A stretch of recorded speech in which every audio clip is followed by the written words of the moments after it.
Welcome back to the show. It's so good to be back with my brother Cash. Today, we have an emergency ballers bulletin. The contest of champions have been decided, and it's a draw.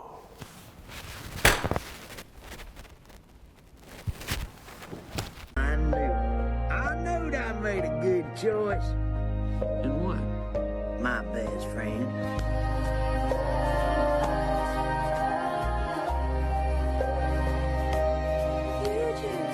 Because ballers must stick together in times like this.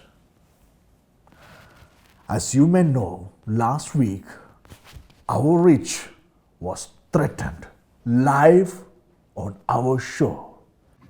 Well, that's a really great question. Richie, Richmond, all alone. Who will save you now?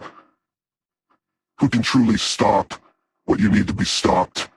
This is the Ballers Beatdown. In this studio, you all watched that, and they called themselves the Ballers Beatdown. What a joke.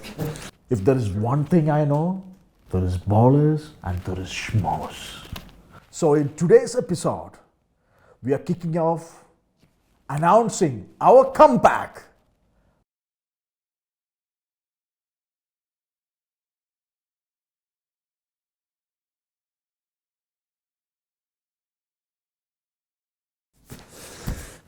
You know, and I've had some people come up to me and they've been like, Rich, what is a Joe Schmo?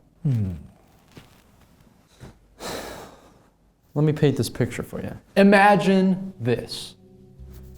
You're sitting at home and you want a Hot Pocket.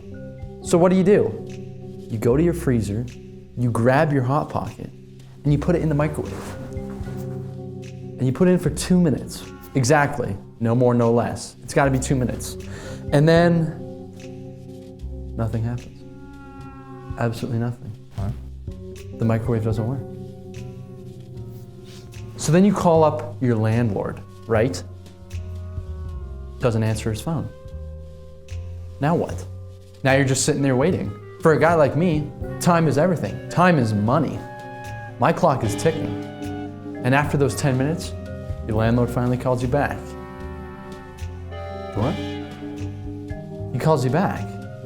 Finally. It only took him 10 minutes. But you go, hey, Walter, my microwave's not working. Get someone down here now, because I need it fixed. And my landlord, Walter, and I, we have an agreement on the lease where he has to be on call and ready 24/7. 7 days a week, 24 hours a day, 365. So he tells me he's gonna get a guy on it. He said he's gonna be by in an hour. An hour, really? So, you know, I wait, prancing back and forth, if you will. And then the guy shows up. So I invite him into the Rich Cave, obviously. Take him over to my microwave, tell him it's not working, and kind of let him do his thing, see what he can do. And then I see him with his head inside the microwave door with a wrench. Now, the wrench is not attached to anything because if you know anything about microwaves, there's nothing in there for a wrench to actually attach to. So I was quite confused because he was turning the wrench like it was attached to something, but it wasn't attached to anything. And then about 15 minutes goes by, and then he's like, you know what? I can't fix this. You're gonna have to call your landlord and get someone else to do this. So I'm like, okay, get out. And then called my landlord up again, saying this guy was an absolute schmo, and that I need someone better. And he said, yeah, no problem, sends another guy. Then that next guy, I invite him back into the Rich Cave, obviously. I invite everyone. And then take him over to my microwave. And he brings a screwdriver this time. And he's got it in between the door and the control panel of the microwave, which, again, confuses me because there's no screws there, because that's where the door closes. So I didn't even really give him a chance to do anything. I just told him to get out. This was an absolute joke. Joe Schmo, if you will.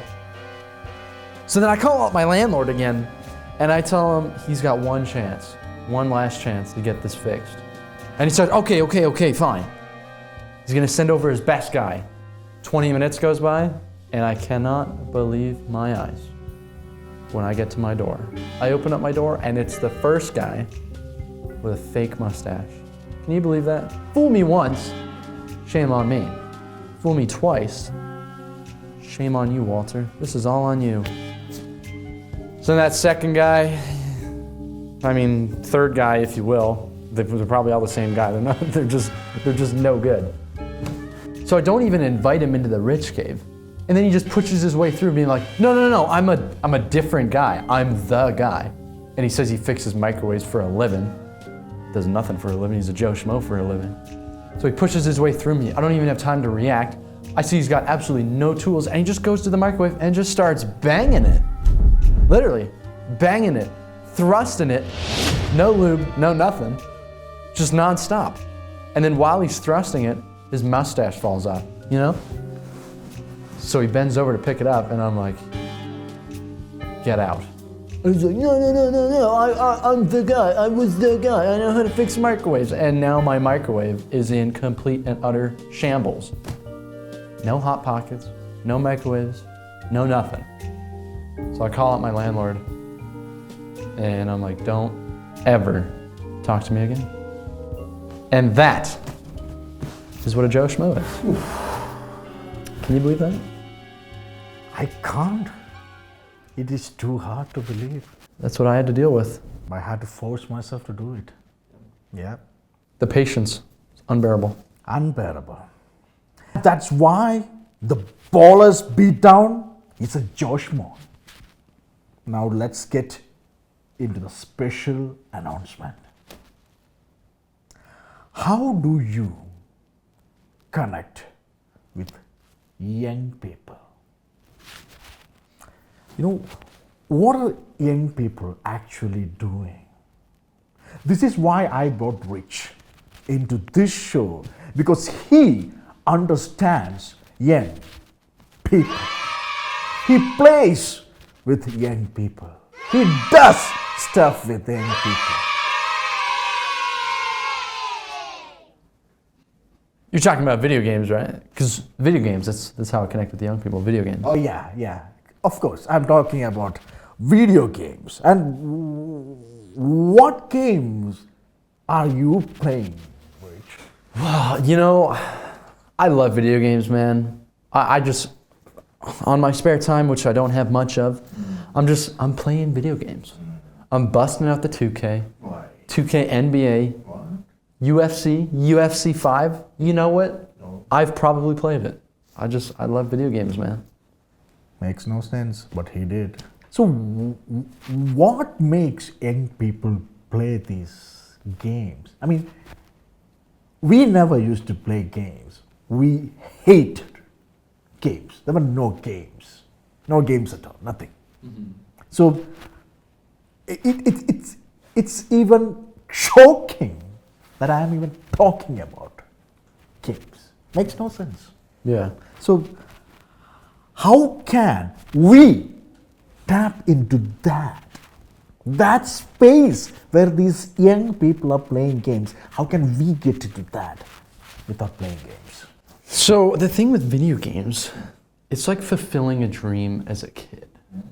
Because when I'm playing NBA, I feel like I'm LeBron James, the guy, not the GOAT, because Michael Jordan is the GOAT. Oh.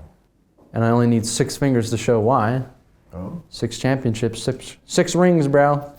But it's that feeling that you get when you're playing as John Jones or Sidney Crosby.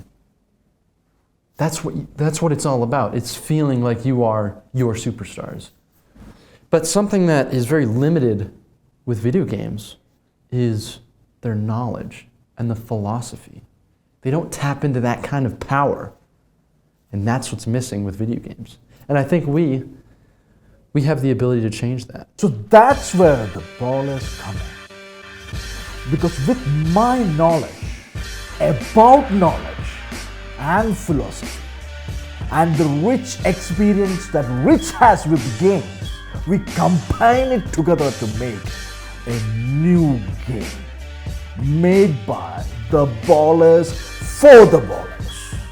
And this game will teach you how to be a human, not just a human, the most powerful, the most enigmatic human out there.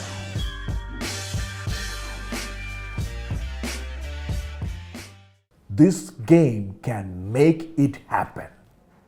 And Rich is going to be the creative director behind this game, and I am the producer of the entire project. I heard about that guy who made $200 million. Chump Just change. one guy made one game. Chump change. We We'll make have way three more. people. Think about that. Think about what we can do. That's the game we are bringing to you. For you. For the entire world. And we still have one more announcement for today, don't we? Oh yeah, that we do. I would like to announce the long-awaited return of the series Ballers React. You guys love it and you ask for it. And who am I to deprive the hungry ballers of what they ask for? It will be back this week. So stay tuned. And that's what we got in development for you guys. The classic Ballers Ballroom, the episodes that we know you guys love, the untitled, because we can't share, Ballers Ballroom game, and of course, the Ballers React. And that's a lot. It's a lot of stuff. There's an election happening on November 4th. It is very, very, very important. America is in a very interesting position, politically speaking. Have you heard about this, Rich? No, can't say I have. Break it down for me. Well, elections were first held in ancient Greece when Socrates was killed. They used democracy to kill the guy. Can you believe that? No. They used democracy to kill Socrates. Think about that for a second. They voted and elected a man to be killed. That's what that happened. Every day I think about whether this would happen to me. Could it happen to me? Yes. Maybe. It could. And Socrates said if it did happen to him, it wouldn't matter because he would become a floating head and talk to other philosophers. Well, this is stupid. You know why? Because I don't like dying. I hate death. I'm afraid of death. So this should never happen to me. And this is why elections are a sham. Democracy is a sham. They shouldn't exist. You are going to elect a man to die. Just think about that. This is why I am going to abstain from voting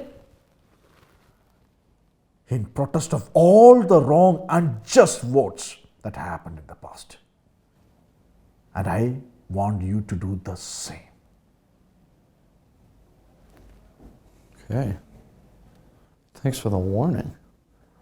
Well, I think that answers I will not be voting in this one or any other year. Rich, I deeply appreciate that. Next week on the show, we will be having an espionage expert talking to us about dealing with those ballers beat down bullies. There's nothing you can do to stop me from tearing everything you love apart. It's going to be a good episode. Yeah. So with that, be sure to like, be sure to comment, be sure to subscribe. Next week is also our Halloween special. So be careful when you're out trick-or-treating. Get as much candy as you can. It's like getting as much money as you can. And be sure to not miss out. Another great episode, Cash. It's good to be back. Absolutely. It was a fantastic episode, Rich. Fantastic. Ah.